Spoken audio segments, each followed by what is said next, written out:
Bonjour et bienvenue dans cette première vidéo de la série Initiation à la programmation web.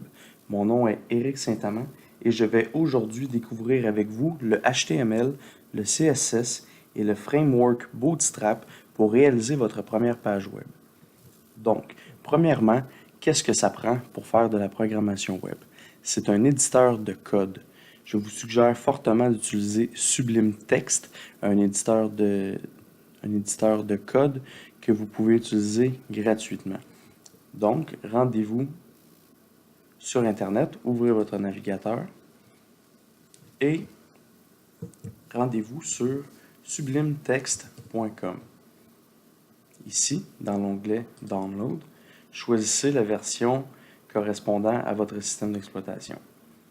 Une fois le logiciel installé, vous allez avoir un nouvel icône, soit sur votre bureau ou dans le menu Démarrer, comme ça ici. Sublime Text, moi je l'ai attaché dans la barre de tâches en bas. Donc, on va cliquer dessus et voici notre éditeur de code. C'est l'interface qu'on va utiliser pour travailler la majorité du temps. C'est là qu'on va pouvoir gérer nos dossiers de projet, les dossiers à l'intérieur de notre projet, les fichiers sources de notre site web, etc. Donc, ensuite, ça nous prend un dossier sur notre ordinateur pour gérer notre projet web. C'est là qu'on va mettre nos images, nos fichiers sources, nos vidéos, etc. Tous les fichiers contenus dans notre site web. Donc, ce qu'on va faire ici en haut sur File, on va faire Open Folder. On va se rendre par exemple sur le bureau. On va faire un clic droit, Nouveau, Dossier. Et on pourrait le nommer par exemple ma première page web. Comme ça, on va sélectionner notre dossier et ici appuyer sur Sélectionner dossier. Donc, voilà, on a notre projet de créer. Ce qu'on va faire ensuite, c'est créer notre première page web, le document où qu'on va placer nos codes pour réaliser notre page web. On va donc faire un clic droit ici sur notre dossier, New File, et on doit enregistrer ce fichier pour commencer. Donc, soit à l'aide de votre clavier, un CTRL-S pour enregistrer, ou ici en haut, File, Save. Ici, raccourci, CTRL-S. Je vous suggère fortement de prendre l'habitude de enregistrer régulièrement.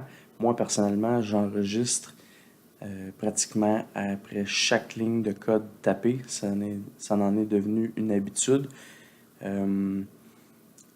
Vraiment, enregistrer souvent, ça va éviter des problèmes au cas où que vous auriez tapé 100, 200 ou 500 lignes de code et que vous n'avez pas encore enregistré et qu'il y a un problème avec votre ordinateur, eh bien, vous n'aimerez pas ça. Donc, un petit CTRL-S et on va nommer notre fichier index.html. Le fichier index ici, c'est une norme pour le premier fichier accessible sur votre site web. C'est la page d'accueil de votre site. Ensuite, le .html, c'est l'extension du fichier. C'est pour déterminer qu'on va créer un fichier en HTML, le premier langage qu'on va voir. Et par la suite, vous allez voir, quand on va aller dans notre dossier, l'ordinateur va déterminer que le fichier HTML doit s'ouvrir avec un navigateur web. Donc, on va faire enregistrer. Et voilà, le fichier s'est ajouté ici dans notre dossier ma première page web. Donc, maintenant, on va voir le HTML. Le HTML, c'est quoi? En fait, le HTML signifie Hypertext Markup Language. C'est plus un... C'est pas vraiment un langage de programmation en tant que tel. C'est plus un langage de structure. C'est un peu le squelette de notre site web. Tous les sites web sur Internet utilisent le HTML. C'est là qu'on va pouvoir placer nos textes, nos images, les tableaux, les listes, etc. Par la suite, on va appliquer d'autres langages, comme le CSS, pour appliquer les couleurs, les arrière-plans, etc. Donc, ce qu'on va faire premièrement, on va taper ici HTML et avec notre clavier, on va appuyer sur Tab pour les utilisateurs de Windows. Donc, en haut de la touche pour verrouiller les majuscules sur notre clavier, la touche Tab. Et voilà. Sublime Text a complété notre tag HTML. Je vous explique brièvement. Ici, le doctype, c'est le type de document HTML qu'on va créer. Ce doctype-là, c'est le doctype pour le HTML5. Ça va indiquer au navigateur qu'on va coder notre page avec les dernières normes de programmation. Ensuite, ici, HTML, on a l'ouverture de notre document HTML et ici, la fermeture. Vous allez remarquer que la majorité des tags HTML vont avoir une ouverture et une fermeture. Même chose ici, le head et le body. Le head, c'est une partie non visible de notre page web. On a par exemple ici le title.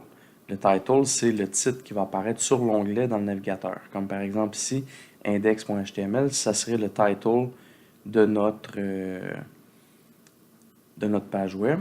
Ensuite, on va pouvoir ajouter par exemple la métadescription qui va se retrouver dans les résultats de Google. On va pouvoir ajouter les codes de tracking, on va pouvoir ajouter les inclusions de fichiers de style, de fichiers JavaScript et autres balises que nous verrons plus tard. Donc, dans le title, par exemple, je vais marquer ma première page web. Ici, dans Body, je vais marquer Hello World. Hello World, c'est beaucoup utilisé en programmation pour tester le bon fonctionnement d'un premier programme, de la première version d'un programme en fait. Donc, on va voir que si le Hello World s'affiche à l'écran dans notre navigateur, ça veut dire que notre document est correct, notre programme est correct. Donc, on va faire un petit CTRL S pour enregistrer. Un petit truc ici. On voit un petit rond, ça veut dire que notre fichier n'est pas enregistré. Si on fait un CTRL S, et voilà, notre fichier est enregistré. Donc, ensuite, on va cacher notre page. On va se rendre dans notre dossier, ma première page web. Donc, comme je vous disais tantôt, vous voyez, mon fichier index qui porte l'extension HTML a été associé à mon navigateur par défaut, soit Google Chrome. Donc, on va double-cliquer dessus. Et voilà notre première page web. Donc, notre title, ma première page web. Et ici, notre texte Hello World. Et voilà. Donc, nous allons arrêter ici pour cette première vidéo.